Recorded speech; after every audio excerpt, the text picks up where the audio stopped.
টানা ভারী বর্ষণ আর উজানের ঢলে হবিগঞ্জে অবনতি হয়েছে বন্যা পরিস্থিতির। খোয়াই নদীর প্রতিরক্ষা বাঁধ ভেঙে প্লাবিত হয়েছে অন্তত 25টি গ্রাম। সবচেয়ে বেশি ক্ষতিগ্রস্ত হয়েছে কৃষি ও মৎস্য খাত। প্রাথমিক হিসাবে দুই খাতে ক্ষতির পরিমাণ 70 কোটি টাকারও বেশি। একে তো টানা বর্ষণ, তার উপর উজানের ঢল, দুয়ে মিলে হবিগঞ্জের কালীগঞ্জ এলাকায় খোয়াই নদীর প্রতিরক্ষা বাঁধ ভেঙে প্লাবিত হয়েছে লোকালয়। তলিয়ে গেছে বিস্তীর্ণ আউশ ধানের ক্ষেত, শাকসবজির আবাদ এবং ফলের বাগান।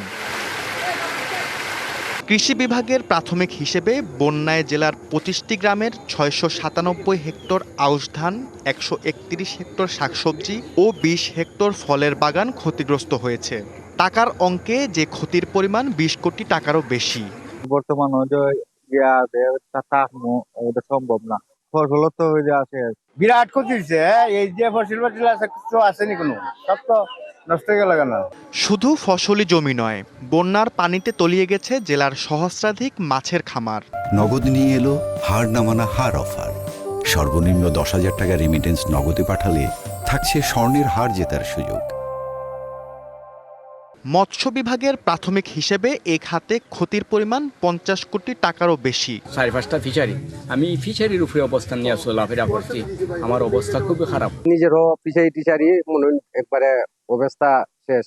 কৃষি ও মৎস্য বিভাগের কর্মকর্তারা বলছেন, পানি পুরোপুরি নেমে গেলে প্রকৃত ক্ষয়ক্ষতির পরিমাণ আরও বাড়তে পারে।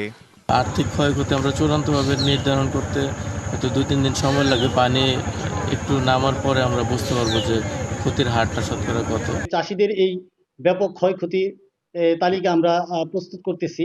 পাশাপাশি চাষিদেরকে বিভিন্নভাবে পরামর্শ এবং সহযোগিতা প্রদান করে যাচ্ছি, তারা যাতে তাদের ক্ষয়ক্ষতিটা কাটিয়ে উঠতে পারে। বন্যা মোকাবেলায় খোয়াই নদীতে স্থায়ী প্রতিরক্ষা বাঁধ নির্মাণ ও দ্রুত ক্ষতি নিরূপণ করে সহায়তার দাবি কৃষক ও মৎস্য চাষিদের। DBC news desk.